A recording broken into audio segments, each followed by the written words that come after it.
How do you know the Yeah. difference between shyness and being a skeptic? Like, what is the difference between that in a company culture? A skeptic is always pushing back. They are oftentimes looking at the problem versus the solution. They're letting people know what's wrong instead of, well, let's look at this through a different lens. And they're great. There's sometimes a skeptic has such a great skill set because they're poking holes at everything.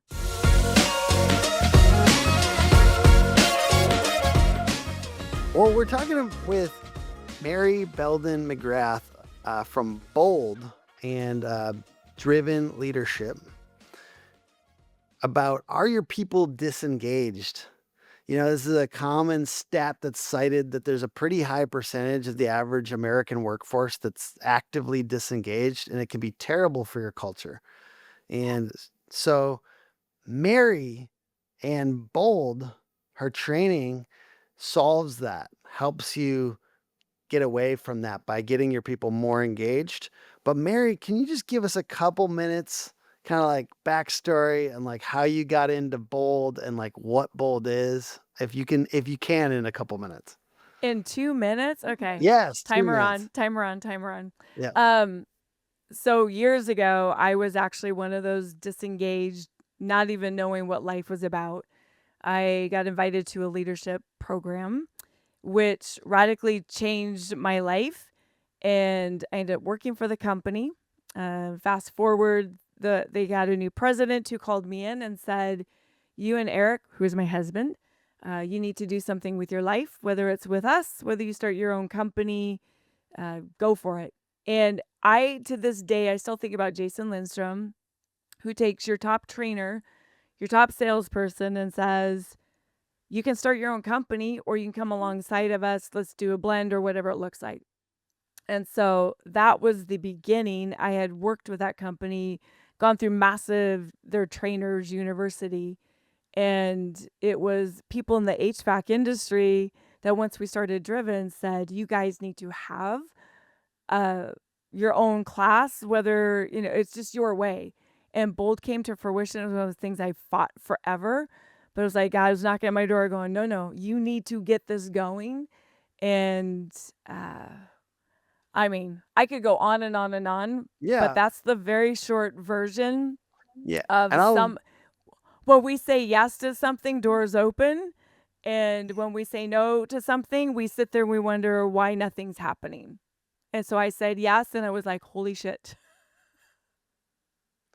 And cut forward to today a little bit, like as we've gotten involved with you guys. So we've sent like 3, 4 people now. I think it's just 3 of us now. 4 4. now. And Ele- every single person has come back a little weird, Mary. They look lit up and they're a little crazy. And I know that my experience was that it was like a wild experience, and I felt very, very like basically you can't not feel engaged once you come back from Yeah. Bold. It's like Yeah. it's a little bit of a brainwash, and respectfully, because what I would say, Mary. Okay, hold on. It's not a brainwash, and we're Well, not a cult. Although it is cult and culture. yeah. Well, what I'd say is it's what's the good part about the brainwash, if there was, and this is, Mary doesn't agree that this is a brainwash, but I'm saying is that they're trying to, from what I can tell, they're trying to figure out what you really want and brainwash you towards that.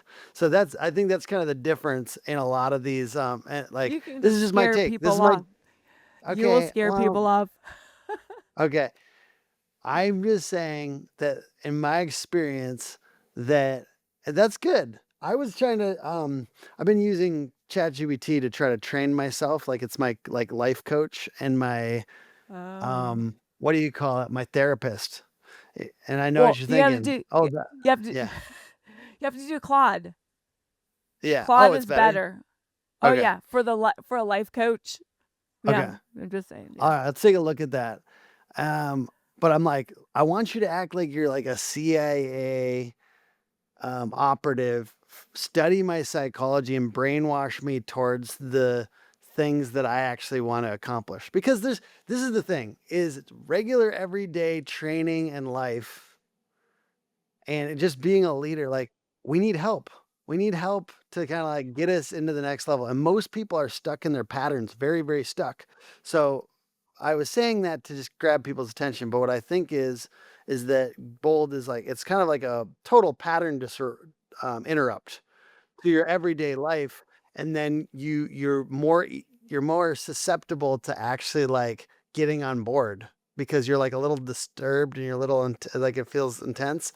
So basically, if I did scare you off, I think it's really, really, really positive for people's ability to get their people more engaged. And I just wanted to give my experience real quick on that. So that's why I wanted to have you on the show Yeah. Yeah. because Well, you're I have to awesome. say thank Yeah. you. And if people I'm gonna actually keep would have on saying seen people. So you, yeah. well, and if people could have seen you before we even started the class, I still give you crap about it. He stands out there and he's like looking at me, and you're early, it's pouring down rain. And I'm like, yeah, I can't check you in. You're like, I don't know what to do. I got dropped off. And I said, well, you can take a walk around the lake. I'm like, this is how it's going to go down. So I almost felt like, yeah, you're in the woods. I guess I'm a naturally challenging. I kind of come off to people as challenging and what I think though is like there's a lot of good people like that in businesses. Like when you think about Yeah. like Cody to me, like for instance, our Yeah. COO president. When I interviewed him for the first time, and I think that this goes to all companies because you get scared off from people that are intense. Some people get scared Sure. off, right? Like, and I was scared of Cody because I shook his hand. Yeah. First of all, for some reason, he seemed taller than me. He wasn't. He was just the same height, but he gave me a handshake, and it was one of those really hard handshakes, and I was like, I love it. ah. And I literally I was like, if this guy comes into my company, maybe he'll like try to take control over me or like, whatever Mm, else. And I'm so incredibly grateful that I didn't back down from somebody who was like kind of intense and had that challenger mindset. yeah. And I Yeah. think that like if we could get more of those people, more people with Yeah. all kinds of different like vibes but like not back down by people that are challenging us a little bit as business owners. I think it would allow people to be more engaged. And so that's Yeah. why I send people to Bold too, is because I want people, no matter what, even if it's a risk, to challenge people to get more Yeah. engaged and to be more their true selves at work. Otherwise, we risk getting like this much of your power, like 30% of Yeah. your power, because everyone's so scared to be themselves at work. So Rilla allows you to listen to, it's an AI in your pocket, listens Yeah. to the appointment. It's pretty crazy what it can do. It gives a script, gives everything they said, it breaks down some statistics for you. Analyze talk ratio, interactivity, like how you and I are interacting back and forth, long as modeling, like all those Honestly, things. this is the shit that I most believe in AI. Yeah. You know what I mean? Enhancing the You're user about to put experience. math and data around something that used to be my magic skill.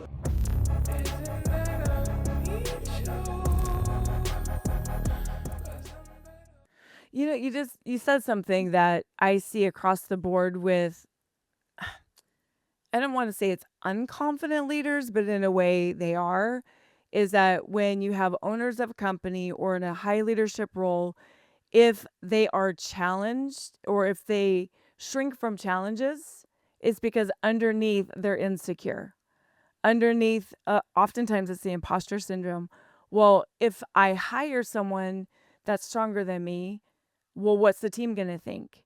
If I go to a class and I don't know it and I'm not the top dog, what are people going to think about me?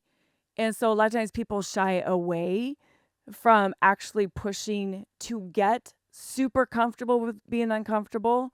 I love, and I allude sometimes to David Goggins. David Goggins, that book, I don't know if you ever read the book Can't Hurt Me. He said something in it is that, oftentimes when we hit a wall or it's really hard in life, in business, and we think we've given it everything we have, we only have given it 40%. And that's us in the business world, right? It's like you, especially business owners, if they're on this, you give your everything, your blood, sweat, tears, your money, your bank account, like everything to your company. and you hit hard, and sometimes we don't want to do hard anymore. Sometimes we're like, man, I'm done being hard. So if we don't push past that 40% and then find out what we're actually capable of for that next level, then we're only going to get 30% of our people. It's the law of the lid, right? And we look at people going, well, why aren't they engaged? Why isn't my team doing things? But you have to look at yourself, because everything, it rises and falls on you as a leader. And so when you're willing to get comfortable with being uncomfortable, when Cody shakes your hand, you're like, oh, snap, what I'm going to do. Okay. But you put it down, you're like, I want to be pushed. Because really underneath, I think people really want to. They're just afraid sometimes of the journey. Yeah. And the other, besides that being scared to be challenged issue that I think we need to push past. And by the way, like, Bold is so good on that stuff too. People should go to Bold. I'm probably like I present like a skeptic because I want this to be effective. I want people to actually want to do it. I think skeptics converted is the most highly persuasive like thing. And I think that's true in your business too. Like if you get people that are kind of skeptical and you think that they could be they could draw down your culture. Like if you can convert them, I think that they could be the biggest advocates. Yeah. But I think about this idea of executive presence. And I know that you have some ideas about this, but I think that what Bold cultivates is executive presence. And I was talking about this before the podcast, but I'm like, how do I get people? Because I'm always like, I'm that guy that's like facial gestures and, body language and like energy, personal energy. I want to like try to cultivate it and make it better, right? And then, by the way, Bold helps me with that too. But it's hard to get other people on the team to kind of understand what I'm talking about, because it's just it makes everything better when you're engaged, when you're really like you're trying to have presence with the people you're with. And one of the things that I learned at Bold was around vulnerability and bringing that out more. What would you say though to people that aren't problem aware yet, that don't know that their people are not they're not present, they're not using presence enough at work? Would you tell them that that's important, or do you not care? Like, do you not want to convert people that don't know that they have that problem yet, that they don't have presence from their people? But we don't know what we don't know. Yeah. And looking at, defining presence, because it's one thing to have, and I've seen great leaders, people all over social media, big wigs, even speaking, where you have a big presence, but they're missing the authenticity. So you can be loud, you can have facial gestures, you can have, this energy, but there's something that when we don't connect the heart and the head and we're not truly authentic, it's fake. But a lot of times people don't know that. And so, yes, Bold, what we're talking about, it creates where the heart and the head collide. And it creates this different style of presence that's real, where people actually want to come into you. They want to come into your space because they know you care about them. It's not this presence that is so over the top that's like, okay, you scare me a little bit, and it's kind of phony. Have you ever seen salespeople who, they're great salespeople, but they're salespeople? Like they're selling you. Yeah. And it's And that's not, what I always imagined was salespeople before. Like that's why I never wanted to get into sales, was those guys. Yeah. So have you ever come across a salesperson who was so genuine and authentic, and they had that presence, but it pulled you in? Who was that? I'm thinking about this $18.5 million sales. 1 year he sold $18.5 million. And when I followed him, I was so surprised. He's literally just the most humble. He just cares about people, and he asks for the sale, but he presumes the sale, but he's just not pushy at all. So like, the best, I think it's the absolute best salespeople that don't come off like salespeople. Basically, they're just, I've noticed a lot of them are actually super nice. It's like kind of those middle tier salespeople that are like trying to be something that Yeah. sometimes they're excited because they sold 5 million or whatever, but they're not the absolute elite tier. So when you bring presence into that, the and I believe the difference is it's they want to. So there's this ego. It's about something different. The real connection is where I'm going to call the presence that we're talking about. It's the authentic. It's the genuine. It's being connected to a purpose. It's being connected to the vision. It's connected to the people, and you truly want to help people through your product. Mm-hmm. It's not just, I'm going to prove to you that I'm better, right? A lot of times we see this in sports and athletes, and they're always comparing themselves to someone else, where when you compare yourself to you and how do you show up to be the best version of you today, forget everyone else, because comparisons are the trap of greatness. And when you look at a presence, a true presence that's authentic, people will follow you because they feel that you truly care, which creates more engagement. You're going to ask questions because you really care about your people. You want to know what they need, where they're at, how you as a leader could get better. It's not me versus them. It's we. Yeah, and when I went to the Bold training, I was like, I want to figure out how to communicate to my team the why of the company. And I want them to get on board. That's what I was thinking about. Just what I was working on, at that moment. And Bold was like, and you were like, hey, you have to figure out your why, buddy. Yeah.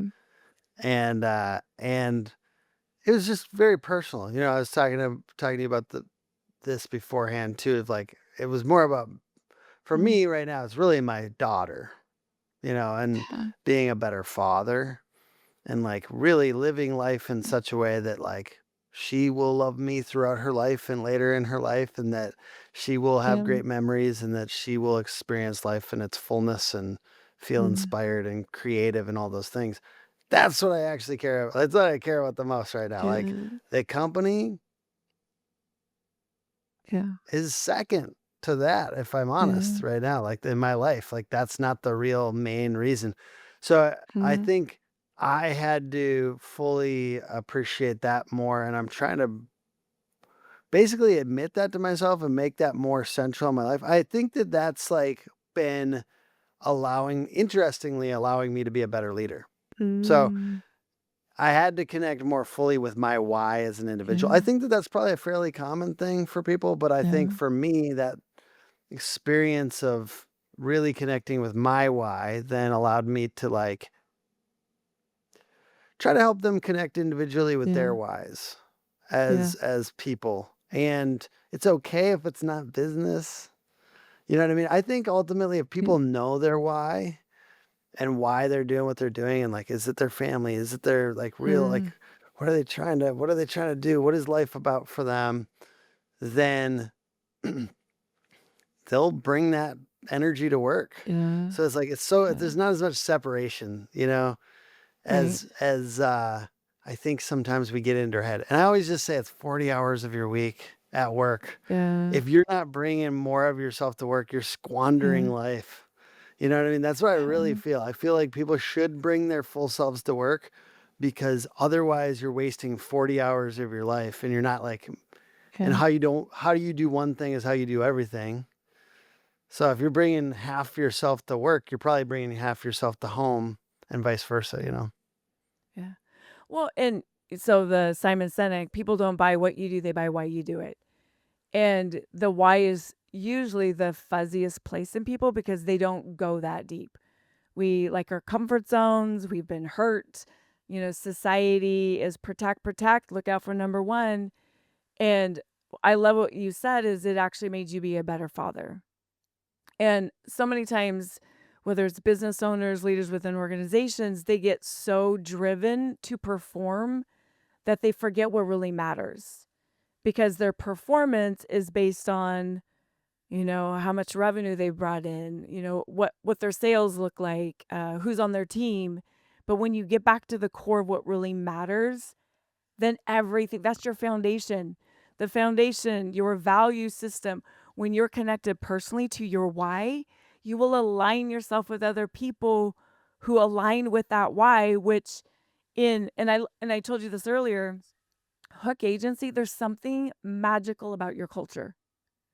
Because the people that you've sent after you came through class, and by the way, if you as a leader are going or you want to go to Bold, you never send your people first. When I say everything rises and falls on leadership, you as that leader, you have to do the work first. And you, Tim, did that. Then your people came in and they're like, Tim's been working with us on the why. And they're already grounded. And they come back and they give even more to Hook Agency because they know who they are. So as a leader, if you're running a business, you want your people to be like that because you're giving them permission to do the deep work, to show up, to love what they do, to love life. That creates engagement. We're not just going through the motions, Most Yeah. people are in the disengaged, the quiet quitters in life because they don't have purpose. So when your people take this stuff seriously, get connected to their why, get more engaged, get more executive presence, whatever it is that you're, trying to do. And there's probably more ways to do this than just Bold, but Bold is a Oh, pretty yeah. good one.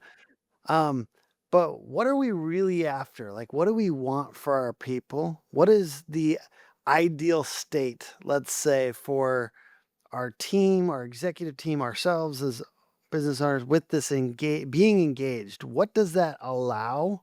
And I guess if you have any tips for how to do that even before they go to engage, Bold or whatever.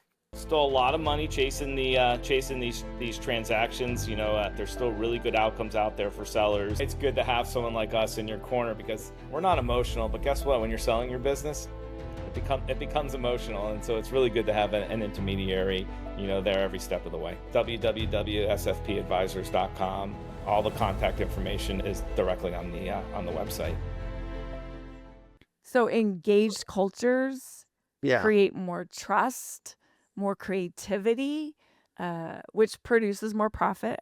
But it's not about the profit comes, right? It's when the people are connected. We talk about psychological safety. The study that Google did on what makes great teams.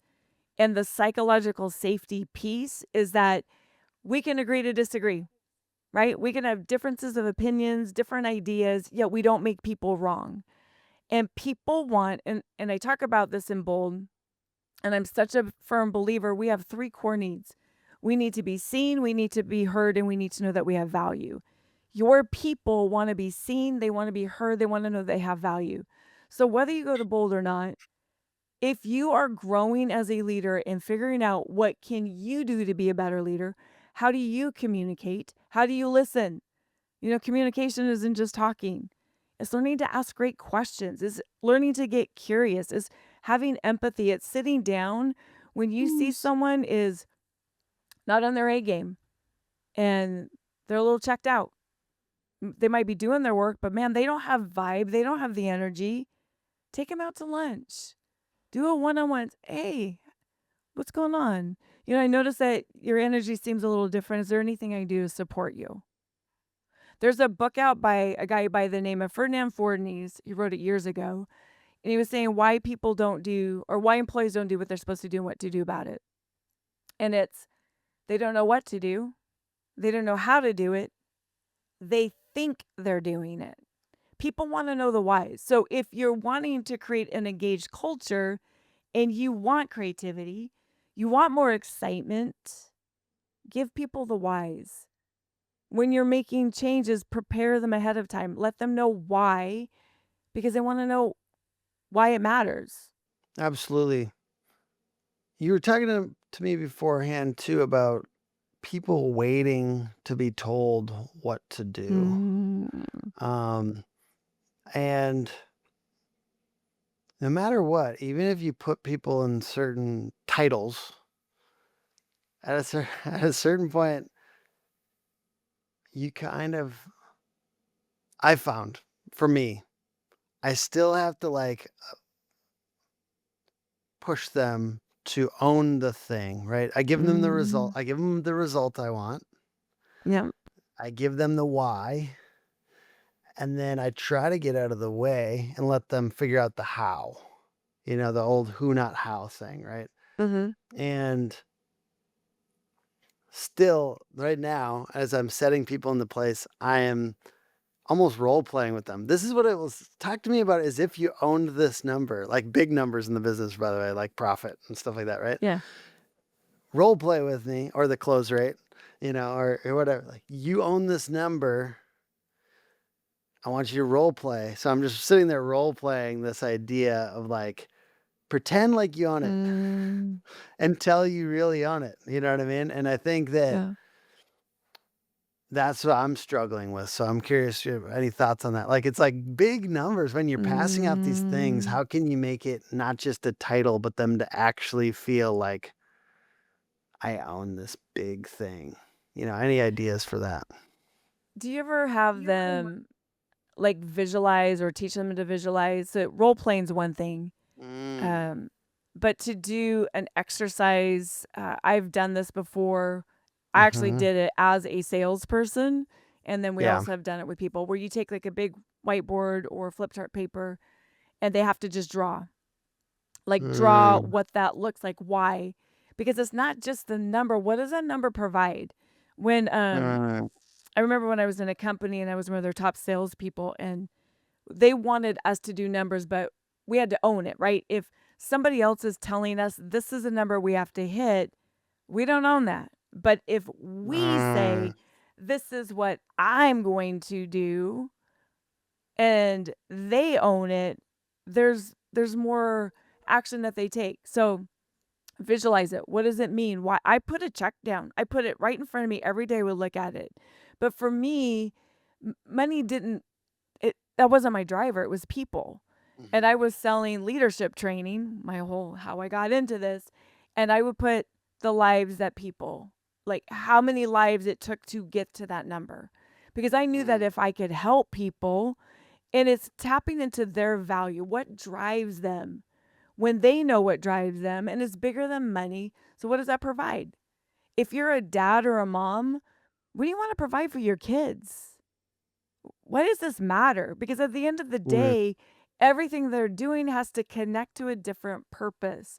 And it's the saying, if you want to go fast, go alone. But if you want to go far, you go with other people. What are you doing with your support? Is there accountability? Is there celebrations? Do you have people coming alongside you going, hey, I see you got this number and you're struggling. What can I do to support you? And it's not just an individual contributor. It is, man, you got a team coming along you because you saw bold what you're capable of. When you have a team behind you, you get pushed further than you ever thought possible, and you want to do more. You want to do more. What are some things that you believe are essential skills to effective communication at a little higher level than most people have? Like, you even complimented us for some of our stuff, but like, what are some other like crazy effective skills that if you would spend a month with a group of people, like a longer time, that you would just keep on pushing on? What are like the biggest skills that you see are the most effective for helping people be effective and communicate well? First, you have to know yourself, and then seek to understand other people. So we use Intermetrics, which has a disc. You've done the disc and the values. Because the more you know what drives you and you also know what drives other people, you can match a model and you can connect to them the way that we want to connect with people the way that we connect, right? That's easy. And it's people that are different. So you talk about the skeptics, right? I'm the person that I love people who are excited and there's this vibe and there's this natural flow. And skeptics for me is not my It's not my DNA. Mhm. Learning how to communicate with someone like that, asking questions. So great questions. How to handle conflict. There's conflict everywhere. So if you're really looking at higher levels of communication, well, emotional intelligence first, okay? So know thyself and know other people. Know what triggers you, know what triggers other people. Get out of your way. There's so many assumptions that happen, and the breakdown within relationships is because we're making assumptions that might not even be true. We're stuck in our perception, the way we communicate, the way we handle Art. conflict, and we're waiting. And if you can get out of your own way and stop and pause and look at other people and get curious, well, what do they need? How do they handle conflict? What's missing in their life? How are they receiving the communication? And getting really, really good at asking great questions so that you can connect. Huge skill. Great questions. When you talk about the like skeptics thing, I was just talking to you about a person on our team who's shyer. How do you know the Yeah. difference between shyness and being a skeptic? Like, what is the difference between that and a company culture? A skeptic is always pushing back. They are oftentimes looking at the problem versus the solution. They're letting people know what's wrong instead of, well, let's look at this through a different lens. And they're great. There's sometimes a skeptic has such a great skill set because they're poking holes at everything, which drives people like me crazy. I'm like, oh my God, really? Do we have to do this again? Right? Yet they help you think different thoughts, and we need skeptics. Shy people are the ones that usually are sitting back. They're not sharing their ideas and opinions because they don't want to be wrong.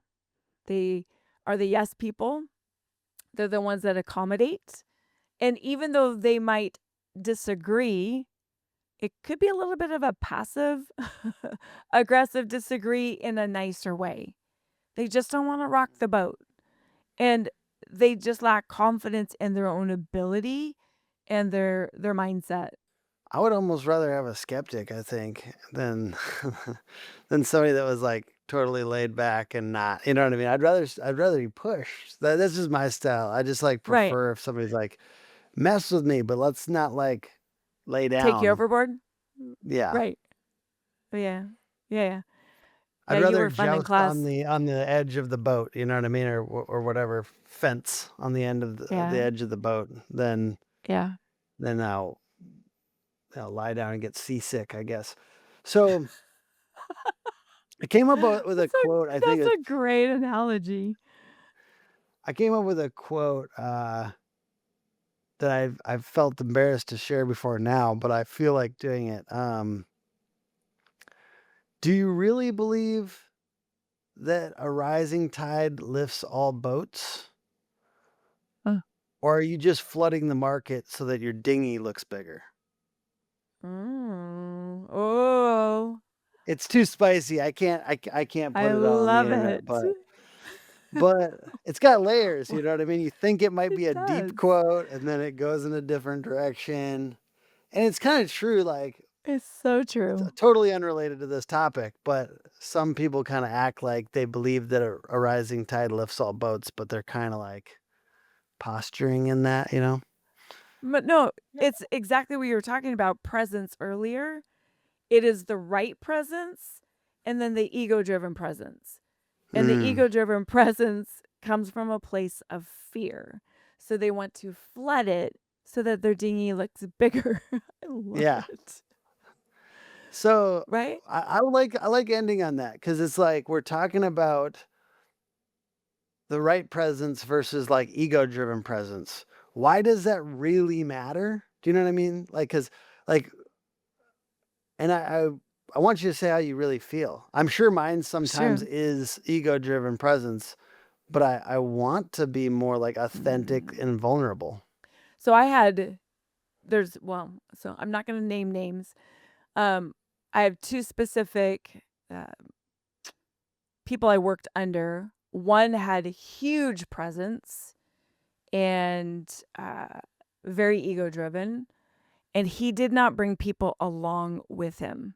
People were scared to do wrong. They never felt like they were good enough because he was always posturing. So he was, let's flood the market so that my dinghy looks bigger. Yeah. And then the other gentleman, I actually had alluded to him, Jason Lindstrom, an incredible man. His presence was so big, but he was one of the most authentic people I'd ever met. He sat down with us. He helped give us tools. He's the first one that introduced me to John Maxwell. He put us through all of these different trainings, and he would ask questions. He would let you be okay with wherever you were. So his whole thing was adversity makes you stronger, which is rising tides lift the boat, right? And that's what he believed in. And he made people and gave people the wings to fly, to soar, to take more risks, to be creative. So the presence matters. How you show up in the workforce, if you're looking at, are you threatening people? Are people shrinking so that other people won't feel insecure around you? Or do you truly want to have people like a Cody Warren, who's like, you're making my heart beat a little bit more and I'm really uncomfortable, but I want to get better. And that's really the difference. Do you want to get better, or do you want to be the biggest dog, out there? And if you do get stuck on the biggest dog out there, it's kind of a shrinking proposition, right? Like if you're trying to make sure no one's going to overshadow you, no one overshadows the Oh. king or the queen, right? Like it could stop you from getting these great people that happen to be like really good in some ways, maybe better than you. It's scary. Yeah. And that sometimes it is scary because if we have this underlying part of us that we want, or we're insecure, or whatever our self-talk is, if you always want to be the best and you're not hiring people who push you to be bigger, what is it? What's the self-talk? What's the limiting belief? I just did a webinar. I'm actually doing a 4-week personal mastery class on breaking through self-sabotage. And the underneath of self-sabotage comes from so many different things in our lives. It's crazy. Mm-hmm. It's a protective mechanism. Yeah, and give us a little taste of that, and then it's awesome if you invite people to check it out more deeply too. But give us a little taste of that. What is self-sabotage really about? Like, why is it so pervasive? Yeah. So we have the external, our conscious, that we get excited about hitting goals, starting our business, getting these big numbers, getting in shape. So external, we know what we want and we want to go after it. The subconscious, the unconscious, its job is there to protect us.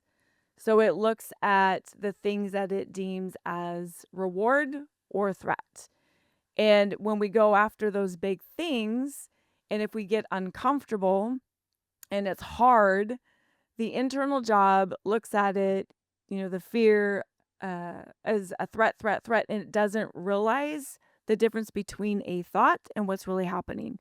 So we wonder sometimes why we go after things and we shut down, and why we sabotage our efforts, or the New Year's resolutions where I'm going to get in shape.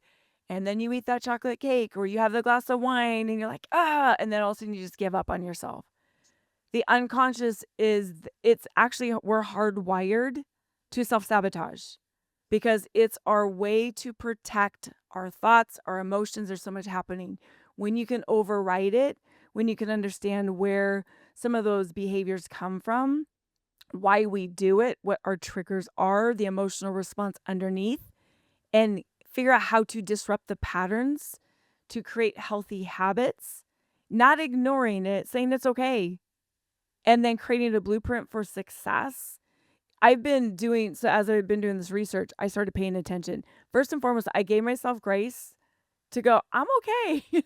Even though I see myself sabotaging myself and I'm like, what the hell am I doing on purpose? I'm making a conscious decision, but I can't seem to stop it. And I realize my body's hijacked right now.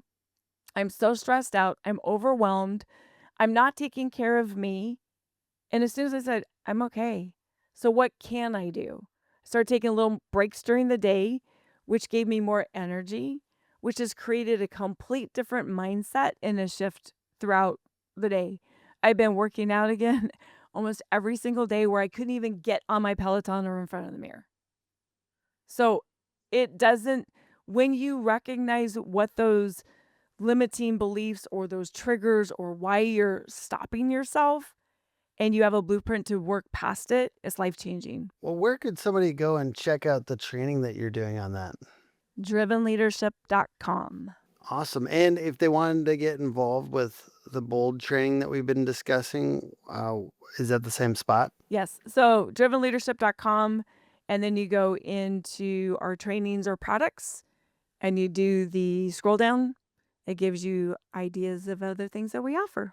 Yeah. And I just want to tell people, we've sent 4 people now, including myself, but we have plans to send a bunch more. So just putting my money where my mouth is I believe that this is a really, really good training. I'm telling people all over the place that they should go to it. I think it's probably one of the best ROI type trainings that you that you could get, because it's if people are engaged, it just makes everything better. There's things that just unlock stuff in your business, and I think that this presence and being more authentic and being more connected to your why is more likely to do positive things for your business, whether it's money and it's also having a better life, right? Because your people owning things a little bit more in your business, acting like it matters, is a huge deal. So check it out. And Mary, thank you so much for being on. Thank you for taking the time with me. Thank you. And we're not flooding the market so that our dinghy looks bigger. Exactly. So you could use that quote. I'd like attribution. I love it. Are you, do you really believe that rising tides lift all boats, or are you just flooding the market so your dinghy looks bigger? I'm putting that out. That's a Tim Brown quote. Let's go. And I appreciate everyone for watching. This podcast is put on by hookagency.com. Hook Agency all over social media. And appreciate you guys watching. Bye.